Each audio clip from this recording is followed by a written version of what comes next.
Hey guys, Tat here and welcome to another Call of Duty Ghost video for you today. Going to be showing you what I think is the best submachine gun and the best submachine class in Call of Duty Ghost. Now there are quite a few contenders, but to be honest, if you ask me, I think that the assault rifles are the better class overall. So submachine guns probably aren't as good as the assault rifles in my opinion. But then again, if it's the submachine guns that you want, then this is the video for you. There are a few that have been contending for the best submachine gun.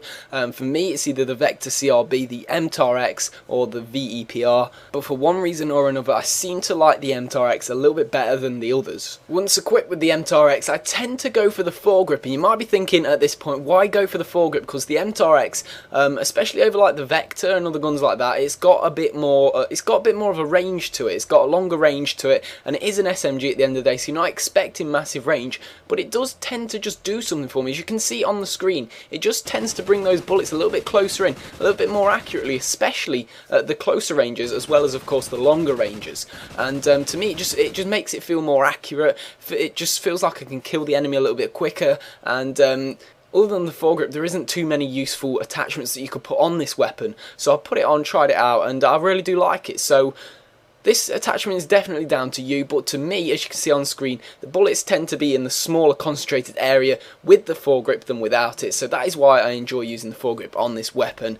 The secondary weapon, as with all my classes, I'm not really certain which ones you would like best. I prefer to use the PDW, but of course it is down to you, whichever one you prefer. It doesn't really matter. I just like the PDW because I don't really like the single fire weapons as my secondary. No real other reason other than that. But the lethal and tactical grenades, I tend to go for the lethal. I go for the C4, and for the tactical I will go for the thermobaric, or however you say that. It's actually surprisingly useful if you get to use it. It's definitely worth a go in the multiplayer mode, and yeah, it's just something a little bit different for you.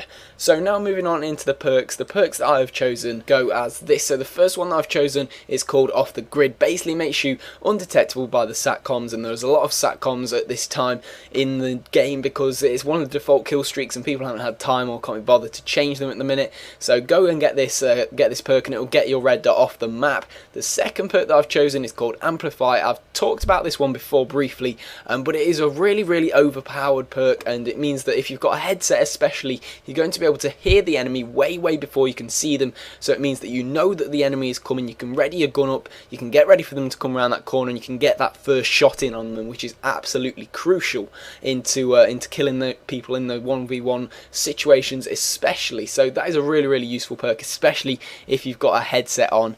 The third perk that I'm going to be talking about is the Blast Shield. This I haven't really used in any of my other classes, but I thought it would be useful in this class because with a submachine gun you tend to rush more.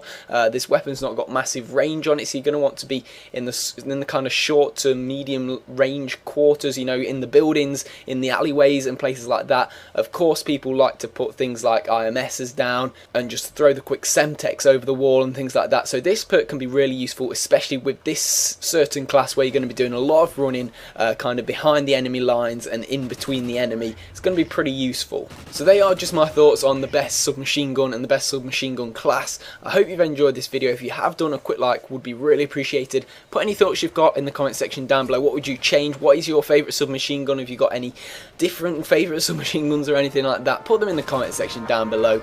Subscribe for loads more COD Ghost stuff, and I'll see you all in a bit. Ciao.